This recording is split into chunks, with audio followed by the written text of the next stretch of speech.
Welcome friends to Lulu's Story Time. Please subscribe to my channel and check back for more wonderful stories.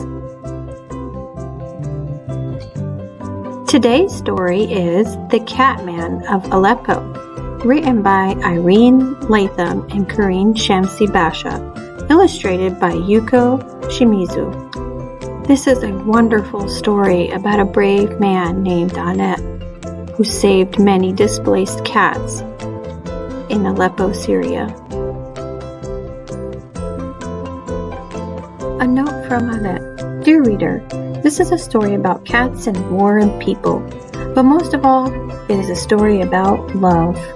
Because of my love for cats, I'm now helping all kinds of animals as well as people and children orphaned from the war that gripped my country of Syria since March 2011. Generous people from everywhere are helping me support and improve my community. We now have an orphanage caring for many children, and clinics and shelters helping many animals. You can help too. Remember, both people and animals suffer pain, and all of them deserve compassion. Together, we can make the world a better place. Signed, Muhammad Alet El-Jalil. Alet loves his city of Aleppo. He loves its narrow alleys and covered bazaars selling pistachios, jasmine soap, and green za'atar. He loves the boiled corn and dried figs offered on the street. Most of all, he loves the people of Aleppo. They are gentle, polite, and loving, like him. Even when war comes to Aleppo, Alet doesn't flee like so many others. He continues his work as an ambulance driver. He swerves through the rubbled streets and carries the wounded to safety. He comforts and holds them. Alet has a big heart. Alet's work is important, but he misses his loved ones. Where are they now? Are they safe? He misses the way things used to be before the war. Aleppo city center no longer echoes with the rich, exciting sounds of copper pot pounding and traditional sword sharpening. His neighborhood is empty, except for the many cats left behind. The abandoned cats roam crumbled buildings and prowl filthy alleyways for food. Their homes have been destroyed, and now no one is left to love them and stroke their backs. No one is there to give them food and water. The cat's lonely, confused faces remind Alet of the loved ones he has lost. So many goodbyes. So many people he hasn't been able to help. So many days he feels lonely and confused too. On his way home from work, Alet stops the ambulance. Two cats call to him from the branches of an ancient olive tree. 3 more peek from a Syrian juniper tree. Alet's big heart swells with love for them.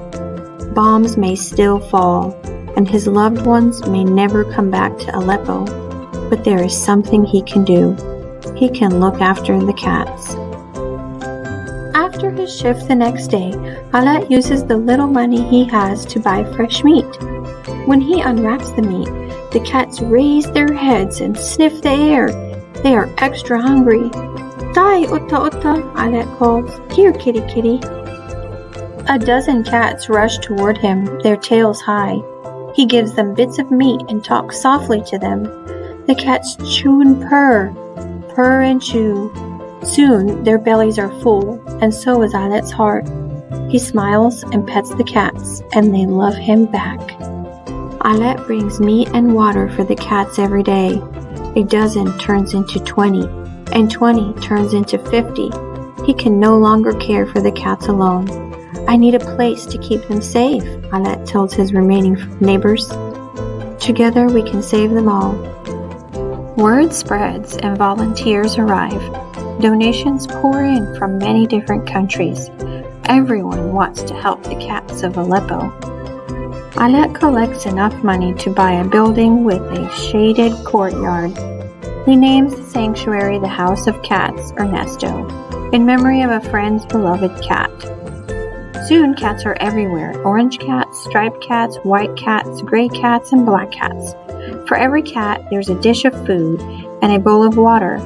Now, when people must leave Aleppo, they bring their cats to Aleppo before they go. Hope and love fill people's hearts when they learn about the sanctuary's success, and they send more money. With so much support, Alaa is able to rescue other animals too. He builds a playground for the children still living in Aleppo. He helps dig a well so everyone can have fresh water. He distributes fruit, ma'moul, and barazik cookies to the people he meets. Alaad's big heart is happy. All he did was love the cats, and that love multiplied and multiplied again. He still misses his loved ones and the way Aleppo used to be before the war.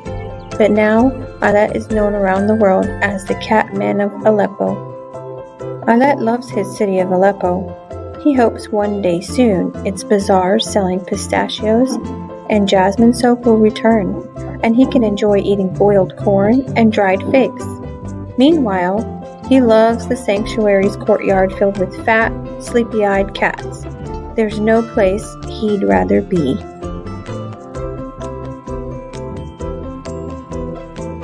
I really like that story. Thank you for following along and reading that story with me.